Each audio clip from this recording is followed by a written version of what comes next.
من قرآن کریم نے پہلے ہی شروع میں ذالکل کتاب کہا تھا. اس کو کتاب، دنیا کی کوئی کتاب ایسی ہے کہ جس کی زبان آپ نہ جانتے ہوں اور کتاب پڑھتے چلے جاتے ہیں؟ کوئی کتاب آپ بتا دیجیے. زبان نہ جاننا تو ایک طرف، فرض کرو زبان جانتے بھی ہوں اور وہ کتاب کی زبان ذرا مشکل ہو تو آپ ایک آدھ صفحہ پڑھ کے کہہ دیتے ہیں کہ نہیں صاحب میری سمجھ میں نہیں آتی. آپ کتاب پڑھتے ہیں تاکہ سمجھ لیں اس کو.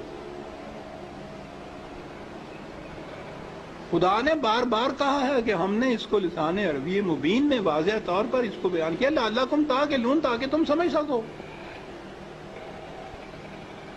کتاب کو اگر سمجھ کے پڑھ لیا جاتا عزیزان من تو نہ ملوکیت باقی رہتی، نہ سرمایہ داری باقی رہتی، نہ مذہبی پیشوائیت باقی رہتی. سازش یہ کی گئی کہ سمجھنے کی بات یہ ہے نہیں، بغیر سمجھنے کے، بغیر مفہوم جاننے کے ان کے الفاظ کا دہرا دینا جو ہے اس سے نیکیاں مل جاتی.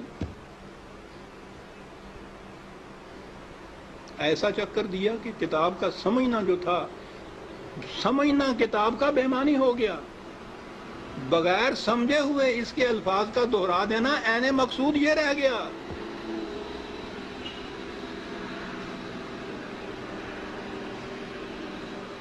اعلیٰ سے اعلیٰ درجے کی کسی طبیب، حکیم کی، فلاسفر کی نسخوں کی کتاب، ہر مذہب کا نسخہ جہاں لکھا ہو اس کے اندر آپ اس کو سمجھے نہیں اس زبان کو، اور وہ نسخے زبانی یاد کر لیں اور صبح اٹھ کے ان کو نسخوں کو رٹتے رہیں، شام تک بولتے رہیں.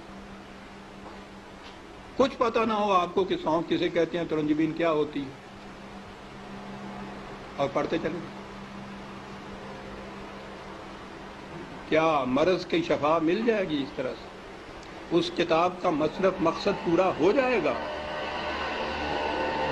میں نے کہا ہے ابھی کہ ہے کوئی دنیا میں اور کتاب جس کے ساتھ یہ کچھ آپ کرتے ہوں؟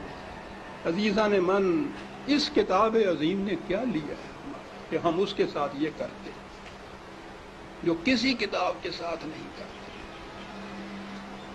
یہ سب اس لیے کہ یہ سمجھ میں نہ آ جائے، کہیں ہو نہ جائے آشکارا شرع پیغمبر. کہیں یہ آج ہی کی سازش نہیں ہے، شروع سے چلی آ رہی ہے. یہ لگا دو اس لائن کے اوپر کہ دہراتے جاؤ اس کو ساتھ بغیر سمجھے.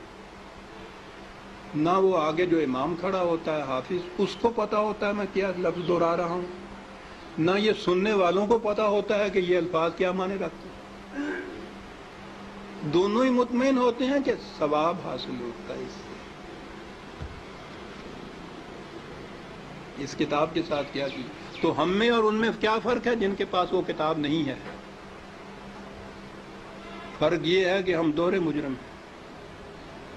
ہے بھی کتاب، اور کتاب کو اتنا، اس کو پڑھنا تو کہیں گے نہیں، پڑھنا تو پھر بھی وہ ناظرہ پڑھا جاتا ہے جو دہراتے ہیں. ناظرہ پڑھنا بھی تو یہی ہوتا ہے، الفاظ ہی ہوتے ہیں جن کو دہراتے ہیں ہم.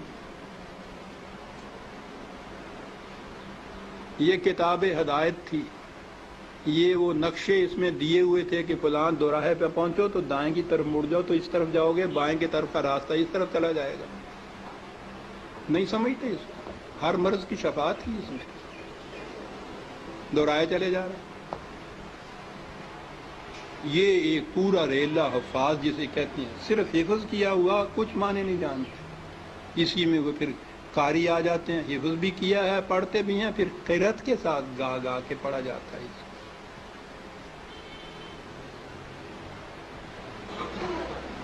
قانون کی کتاب گا کے پڑھنے کی.